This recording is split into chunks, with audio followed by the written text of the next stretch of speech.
करता हूँ आपके अपने चैनल रोटेशन लर्निंग क्लासेस में। तो आज हम लोग ज्योग्राफी का एक नया टॉपिक स्टार्ट कर रहे हैं, वो है हमारा पृथ्वी की आंतरिक संरचना के बारे में। तो पृथ्वी की आंतरिक संरचना के बारे में चलिए स्टार्ट कर लेते हैं और देखते हैं किस तरह की हमारी पृथ्वी की आंतरिक संरचना है। तो जैसे कि हमारी एक पृथ्वी है, सपोज करिए ये हमारी पृथ्वी है, ठीक है।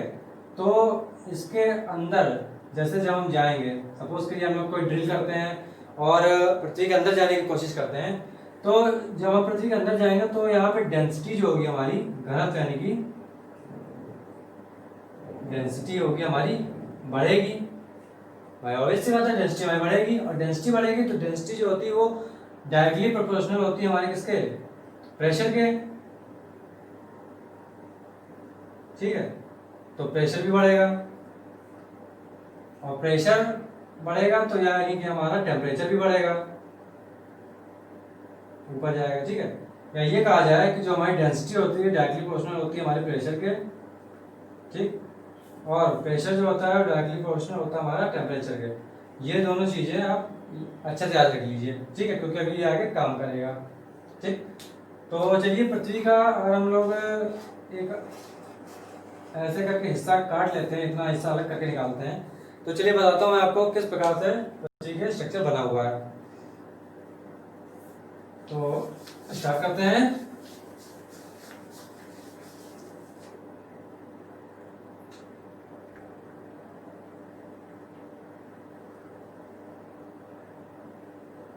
चलिए इस तरह के मैंने एक पृथ्वी का स्ट्रक्चर निकाल लिया है, या पृथ्वी का एक टुकड़ा निकाल लिया है।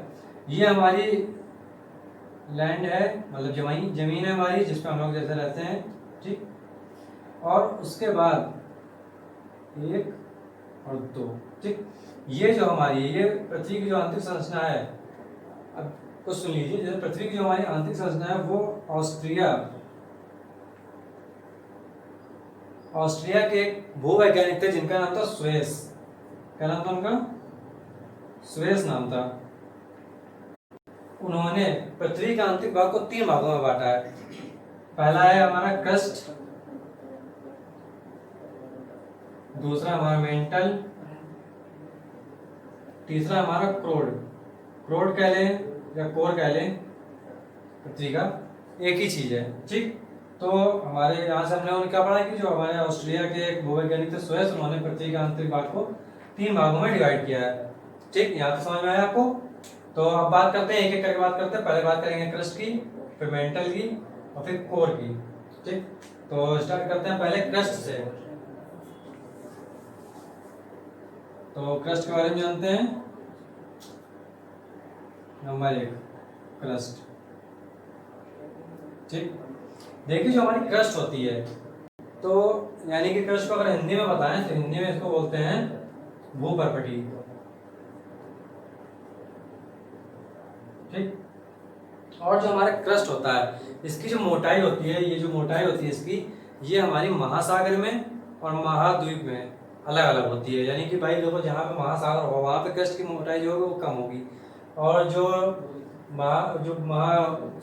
महासागर में क्रस्ट की जो मोटाई होगी वो कम होगी, और बाकी जगहों पे क्रस्ट की मोटाई हमेशा ज्यादा होगी, ठीक है। पहली चीज ये हो गई। दूसरी चीज ये कि क्रस्ट जो होता है हमारा, इसकी जो डेंसिटी होती है, ठीक है, इसकी क्रस्ट की जो डेंसिटी होती है वो होती है हमारी 2.75 से लेके 2.90 की, इसकी डेंसिटी होती है। और एक और चीज देख लीजिए कि जो क्रस्ट होता है हमारा, उसका एक दूसरा नाम होता है लिथोस्फीयर।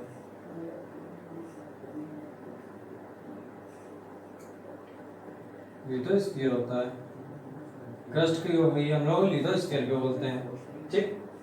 और एक बहुत इंपॉर्टेंट चीज इसमें जो होता है, सिलिका और एल्युमिनियम अत्यधिक मात्रा में पाया जाता है, इसलिए इसको हम लोग सियाल भी बोलते हैं।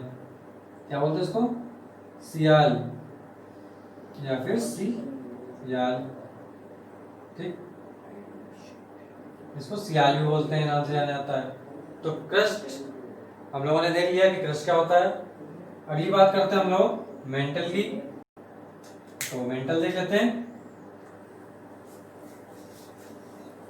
दरअसल मेंटल जो होता है उसकी भी डेंसिटी इसी से आगे बढ़ती है। अब जैसे आप यहाँ देख रहे होंगे कि यहाँ पे जो क्रस्ट है उसका हिस्सा कितना है और मेंटल का हिस्सा कितना है, कोर का हिस्सा कितना है।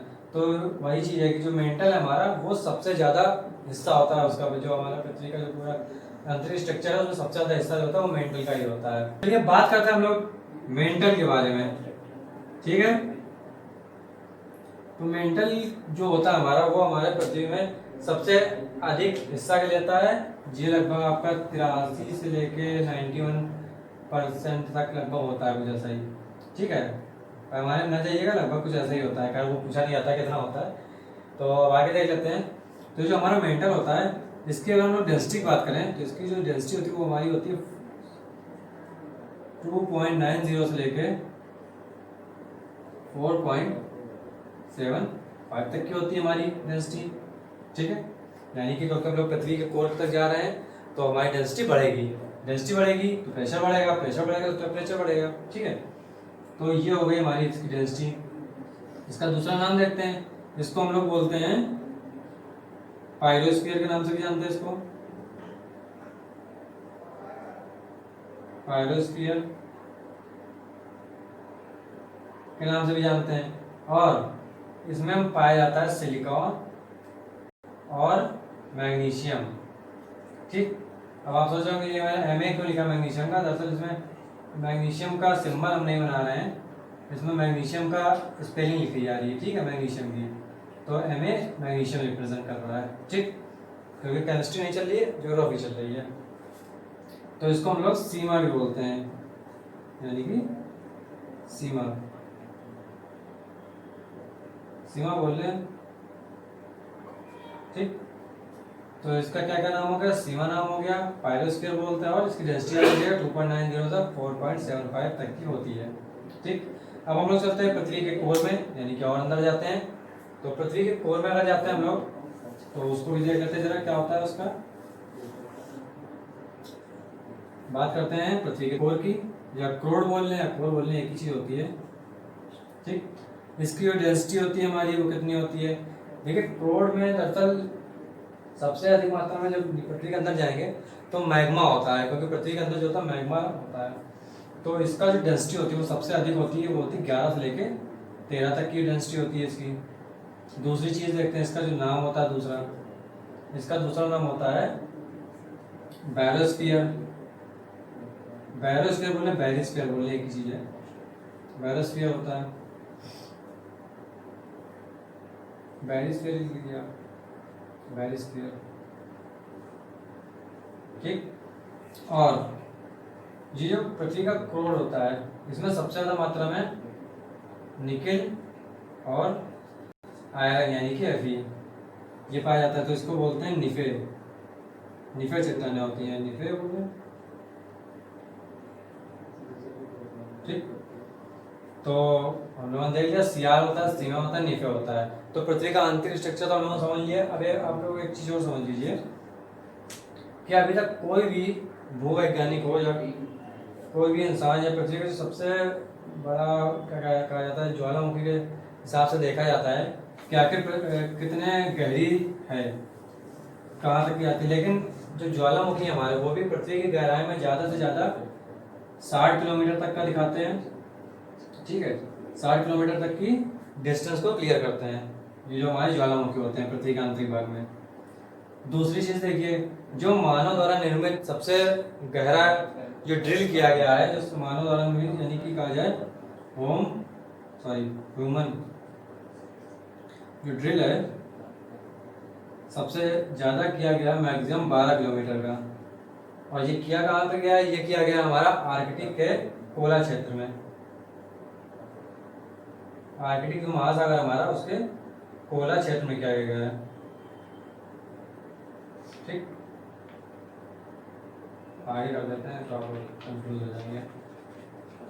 ये है हमारा पोला, कहाँ पे, आर्कटिक में, ठीक, पोला जिसमें क्या आता है। और यहाँ तक कि जो साउथ अफ्रीका की जो वो है हमारी सोने के जो खदानें हैं वो मैक्सिमम से मैक्सिमम जो होती है हमारी 2 किलोमीटर की रेंज तक होती हैं, 2 या 2.5, उससे ज़्यादा की नहीं होती है। इसलिए कोई भी अभी तक पृथ्वी का पूरा ब्यौरा नहीं दे पाया कि आखिर पृथ्वी का आंतरिक संरचना में आखिर पृथ्वी के अंदर कितनी और किस मात्रा में कौन सी चीज़ मौजूद है। बस उन्होंने जो मैग्मा निकलता है, ठीक है, जो हमारा लावा निकलता है ज्वालामुखी से, या उसके पॉइंट ऑफ व्यू से उन्होंने जो अध्ययन किया है, ठीक है, तो उस हिसाब से उन्होंने हम लोगों को ये बताया है कि जो सियाल, सीमा और निकल 3 प्रकार के होते हैं, और उसमें कौन कौन सी मात्रा पाई जाती है। सिलिकॉन और एल्यूमिनियम पाई जाती है क्रस्ट में, सिलिकॉन और मैग्नीशियम पाई जाती है मेंटल में, निकल और फेरिक पाई जाती है हमारी क्रोड में। ठीक, तो यहाँ तक कि हमारी आज की वीडियो यहाँ पे ख़त्म होती है। अगर आप हमसे कुछ पूछना चाहते हैं इस टॉपिक के विषय में तो आप हमें कमेंट सेक्शन में लिख सकते हैं।